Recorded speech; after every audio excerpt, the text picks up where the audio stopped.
आप सब मेरे बारे में तो जानते ही हो, और ज़रूरी नहीं है कि जानते हो, लेकिन हो सकता है बहुत लोग टीवी नहीं देखते हो। मैं टीवी और फिल्म एक्ट्रेस हूँ।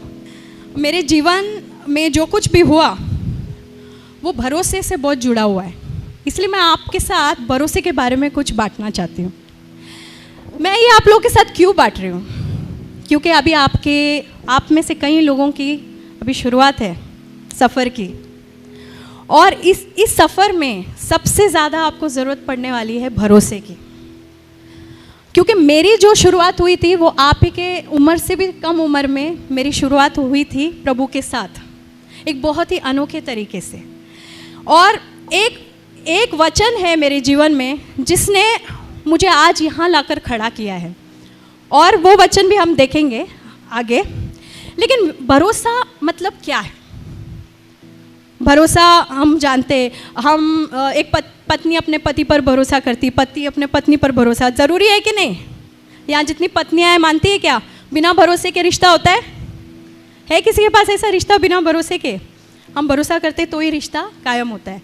तो भरोसा बहुत ज़रूरी है, लेकिन सही मायने में बाइबल के अनुसार भरोसा क्या है? एक बच्चा, एक पेड़ पर एक छोटा सा बच्चा बैठा है, और उसकी छोटा बच्चा और उसके माँ बाप नीचे खड़े हुए, माँ या बाप, वो सोचता नहीं है कि अब मैं जंप करूँगा तो मैं नीचे गिरूँगा। उसको पूरा भरोसा है कि उसके माँ या बाप उसे अपने इसमें ले लेंगे। वो ज़्यादा सोचता नहीं है। उस तरह का भरोसा बाइबल उसके बारे में बात करता है, एक बच्चे के जैसे। यीशु ने कहा ना, जब तक तुम बच्चों की तरह नहीं बनोगे तुम परमेश्वर के राज्य में प्रवेश नहीं कर सकते। क्यों ऐसा बोला? क्योंकि वहाँ पे भरोसे की ज़रूरत होती है, और वो भरोसा एक बच्चा करता है अपने माँ बाप पे। सोचता नहीं है अरे थोड़ा सा इधर हो गया तो मैं गिर जाऊँगा, उधर हो गया। वो अपने आप को छोड़ देता है अपने माता पिता के हाथों में। वो माता पिता जो फिर भी पूरे सिद्ध नहीं है, हो सकता है वो चूक जाए, तो हमारा परमेश्वर कितना सिद्ध है ना? आमीन। तो हमारा परमेश्वर कितना महान है, और हम कितना अपने आप को उसके अंदर छोड़ सकते हैं, उस तरह का भरोसा। अब आप सोचो कि मैं क्यों इस बात को आपसे बांट रही हूँ, क्योंकि ये मेरे गवाही से बहुत जुड़ा हुआ है। मेरा पूरा जीवन इस भरोसे पे ही टिका हुआ है आज तक। एक और वचन देखेंगे हम, मत्ती की किताब 6:33। परमेश्वर के राज्य को खोजो, सत्य को खोजो, और तुम्हारी सारी ज़रूरतें पूरी होंगी। क्या होगी? पूरी होंगी। अगर आप मेरे पूरे जीवन को एक छोटे से इसमें डालना चाहते हो वचन में, तो वो ये है, परमेश्वर के राज्य को खोजना, उसके सत्य को खोजना। अब मेरी शुरुआत कहाँ पर हुई? मैं कभी एक्टर नहीं बनना चाहती थी। आप हैरान होंगे, आपको लगता होगा ये बचपन से ही सपने देखती होगी एक्टर बनने का, इसलिए एक्टर बन गई। मैं आप लोग से इसलिए बांट रही हूँ क्योंकि कभी कभी हम सोचते हैं कि हमारे जीवन में ऐसा होना चाहिए, लेकिन परमेश्वर की योजना आपके लिए उससे बेहतर होगी अगर आप उस पर भरोसा करोगे तो। किस तरह का भरोसा? वो बच्चे की तरह। किस तरह का भरोसा? उस कुर्सी पे बैठने वाला भरोसा, अपने जीवन की गाड़ी का ड्राइवर उसे बनाना। आमीन। तो मेरी शुरुआत जब हुई, मैं बहुत छोटी थी, 11 साल के एज में। मैं अन्य जाति से आती हूँ। 11 साल के एज में मेरे को बहुत सारे सवाल आ गए कि बहुत सारे भगवान हैं, बहुत सारे देव देवता है, तो सच्चा परमेश्वर कौन है? वो मेरे 11 साल के एज में मेरे माइंड में आना शुरू हुआ कि हम यहाँ पर है क्यों? हम खाते पीते, शादी करते, बच्चे होते, फिर वो भी बड़े हो जाते, फिर उनका हम देखते, इंश्योरेंस करते, ये करते, वो करते, फिर हम भी चले जाते। मकसद क्या है जीवन का? ये 11 साल की एज में है ना। यहाँ पे बहुत सारे ऐसे होंगे, है कि नहीं? आपको भी बहुत कम उम्र में ये बात आई होगी माइंड में, क्योंकि ये बात है ना, प्रभु ने हमारे लिए एक योजना बनाई, इसलिए वो हमारे माइंड में वो चीज़ आती है, क्योंकि वो हमें कहीं ले जाना चाह रहा है। और उस वक्त मुझे यीशु के बारे में कुछ भी नहीं पता था। मैं उस मार्ग में चली नहीं रही थी, और ना ही मुझे इंटरेस्ट था। मैं सच कह रही हूँ आपको, मैं बहुत ही साधारण इंसान हूँ, आप ही की तरह, सब कमज़ोरियों के साथ। मैं वैसे ही थी जैसे आप हो, वैसे ही हूँ।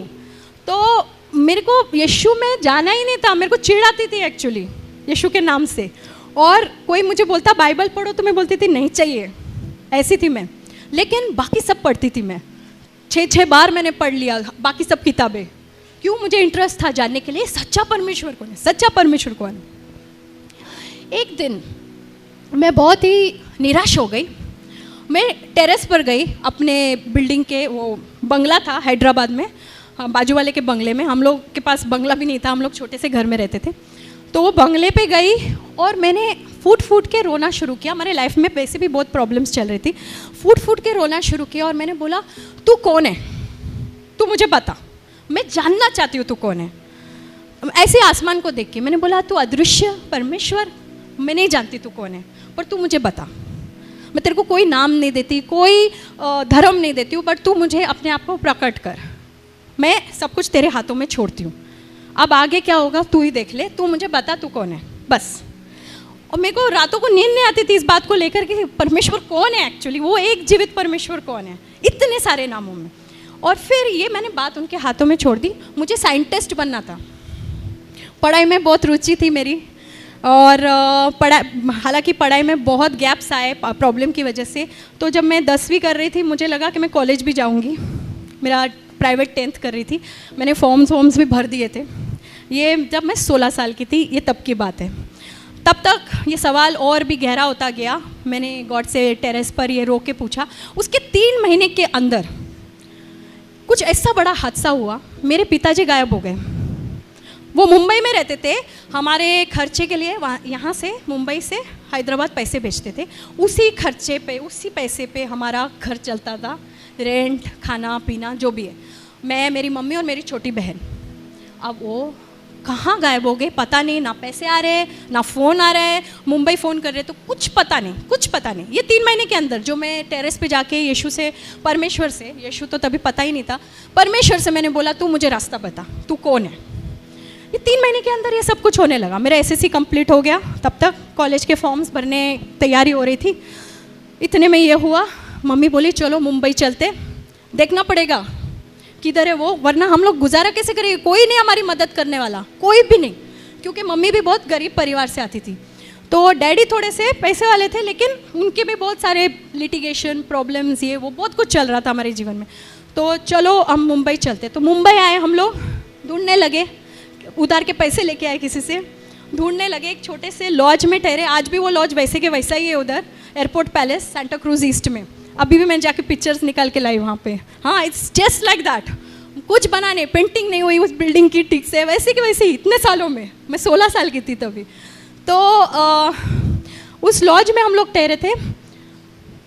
10-11 दिन ऐसे ही निकल गए, डैडी मिले ही नहीं। जिधर जिधर हम जाके ढूंढ सकते थे सब जगह ढूंढा, किधर भी नहीं मिले। मम्मी ने बाद में हमको बताया कि उसने सोचा पैसे ख़त्म हो गए, अगले दिन खाने के पैसे नहीं, 4 दिन होटल के पैसे नहीं भरे थे हम लोगों ने।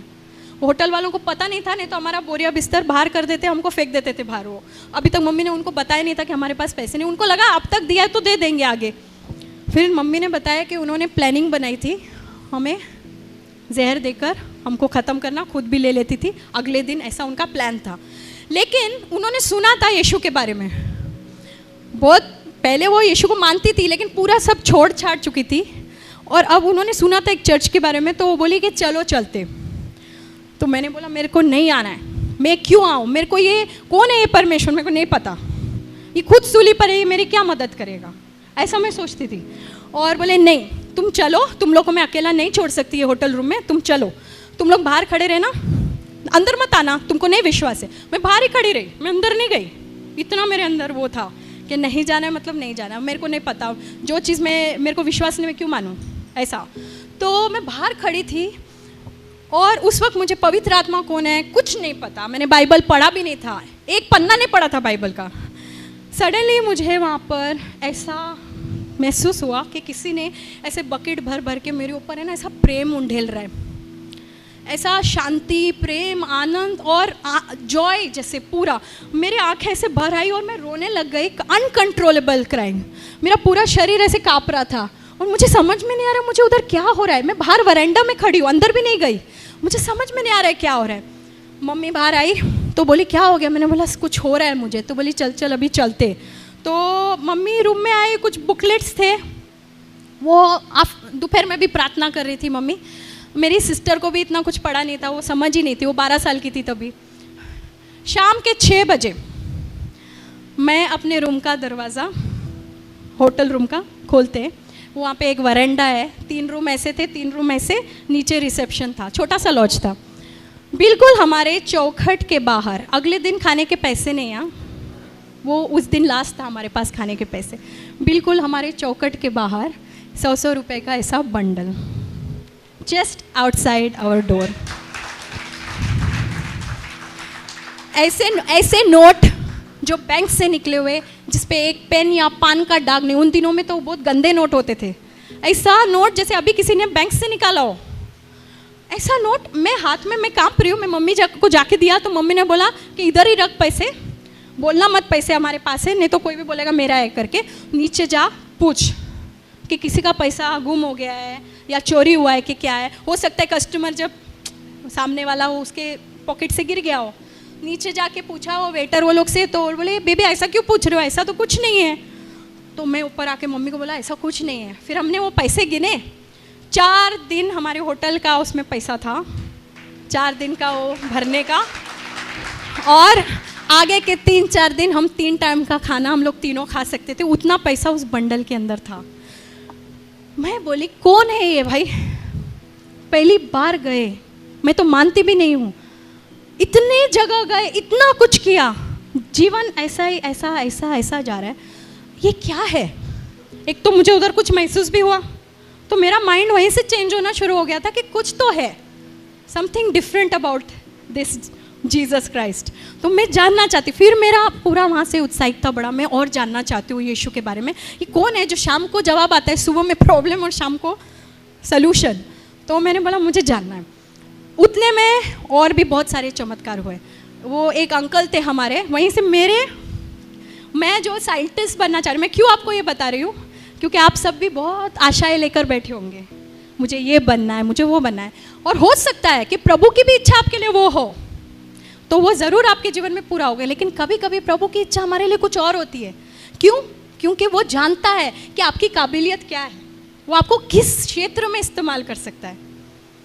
ज़रूरी नहीं आपने जो सोचा वही हो, जो क्षेत्र प्रभु आपको लेकर जाएगा वहाँ पर वो आपका पूरा इस्तेमाल करेगा। कहाँ साइंटिस्ट और कहाँ एक्टर, ज़मीन आसमान का फ़र्क। तो उसके बाद एक अंकल थे जिनके यहाँ मैसेज मेरी मम्मी ने छोड़ा हुआ था, बहुत पुराने पहचान के, जिन्होंने मेरे को बचपन में, आप में से कितने ने देखा है पता नहीं, वीराना फिल्म की थी मैंने, एक हॉरर फिल्म थी जिसमें मैंने हीरोइन के बचपन का रोल किया था, मैं 9 साल की थी तभी, हॉरर फिल्म। तो वो अंकल ने मुझे करवाया था, वो हॉरर फिल्म के राइटर थे। वो आए, वहाँ मैसेज छोड़ा था, वो आउट ऑफ टाउन थे, वो भी सही समय पर आए जब हमारा ये पैसा ख़त्म होने को आ रहा है, वो आ गए आगे, उन्होंने हमारी और मदद की। और सबसे बड़ा चमत्कार, वो वहाँ बैठते हैं, एक फ़ोन लगाते हैं, एक बहुत भले मानुस को, जो एक फैमिली टाइप आदमी थे, बिजनेसमैन थे, उन्होंने फिल्म बनाने की सोची थी लेकिन उनका फिल्म फ्लॉप हो गया था, तो उन्होंने एक ऑफिस कम रेजिडेंस जैसे लेके रखा था शास्त्री नगर, लोखंड वाला, बहुत पॉश एरिया में। अब वो 8 महीने का रेंट भर चुके थे वहाँ पे, और वो ऑफिस यूज़ ही नहीं कर रहे थे, और वो जो लैंडलॉर्ड थी वो पैसे वापस नहीं कर रही थी, बोली कि 8 महीना रह के आप छोड़ दो। वो खाली घर ऐसे ही पड़ा था, फुल्ली फर्निश्ड। इनको उसी वक्त उनकी याद आना, ये उनको फ़ोन करके बोलते हैं कि एक फैमिली है, परिवार, इनके डैडी अभी तक इनको मिले नहीं हैं। तो उनके खुद के 3 बेटियाँ, तो उनको भी फीलिंग हुई, वो ममता जगी उनमें, और बोला कि इनको आने दो, रहने दो, जब तक इनके डैडी मिलते 2-3 महीना, हम सीधा एक लॉज रूम से सीधा एक पूरे बहुत ही फुली फर्निश्ड टीवी फ्रिज वाले घर में हम लोग शिफ्ट हो गए, और वो भी बिना किसी मतलब, बिना किसी गलत इसके। मैंने ऐसा प्रभु का, मैं अभी इतना समय नहीं है मैं सब बांटूं, पर इतनी चीज़ें हुई, अनबिलीवेबल चीज़ें, जैसे मतलब आप सोच नहीं सकते। प्रभु ने जो कहा ना, तुम विश्वास करोगे, तुम पहाड़ से कहोगे यहाँ से वहाँ हो जा, और वो होगा। शायद पहाड़ नहीं हुआ अब तक, क्योंकि हमारा विश्वास भी अभी वो लेवल में पहुँचा नहीं, लेकिन बहुत ऐसी चीज़ें हुई जो नहीं, असंभव थी मेरे जीवन में। और बहुत बड़ी कहानी को थोड़ा छोटा करते हुए, मैं ऐसे एक्टर बनी, वहाँ से मेरी शुरुआत हुई। मुझे फिल्म्स मिलते गए, मेरा फ़ोटो सेशन फ्री में हो गया, फिल्म्स मिलते गए, नया प्रोड्यूसर, नया हीरो, फिल्म बनी नहीं, अच्छे लोग थे, गलत काम नहीं था उसमें, फिल्म्स बनी नहीं लेकिन पैसे आते रहे 3-4 फिल्में बनी नहीं मेरी, पर मेरे को पैसे मिलते रहे, मेरा गुजारा शुरू हो गया। डैडी मिले ही नहीं, 2 साल बाद मिले डैडी। अब वो दूसरी कहानी है, मैं बोलना नहीं चाहती, लेकिन वो 2 साल तक नहीं मिले। 2 साल तक पिता परमेश्वर ने हमारी रक्षा की, पिता परमेश्वर ने हमें देखा, हमें उस मोड़ पर आने नहीं दिया जहाँ पे गेम ख़त्म, क्या बोलते हैं बंटा लैंग्वेज में गेम ख़त्म, खलास, वो नहीं होने दिया, और हमें सुरक्षित संभाल कर रखा, हमारी सारी ज़रूरतें पूरा करता गया।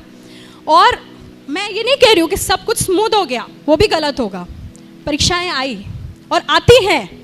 अगर हम प्रभु के वचन में पूरी तरह से विश्वास करके उन पर निर्भर होकर पूरा भरोसा करेंगे तो हमारा भविष्य सुनहरा ही नहीं, सफल ही नहीं, बहुत बहुत अच्छा होगा। आप सब इतिहास बनाने वाले बन जाएंगे। आमीन। यस, सब इतिहास बनाने वाले बन जाएंगे। अभी शक्तिमान, मैं नहीं कहती हूँ मैंने कोई बड़ा काम किया है, कोई मतलब देश को बचाने वाला काम है, ऐसा कुछ नहीं है, लेकिन शक्तिमान इतिहास के पन्ने में चला गया है। और किसने? प्रभु ने किया मेरे जीवन में, धन्यवाद हो उनका। और आने वाले कल में बहुत कुछ होने वाला है, मुझे पता है। अभी वो क्या कहा ब्रदर ने, पिक्चर अभी बाकी है, अभी ख़त्म नहीं हुई है पिक्चर। आमीन। सो आइए हम खड़े होकर प्रभु के लिए गाना गाएंगे।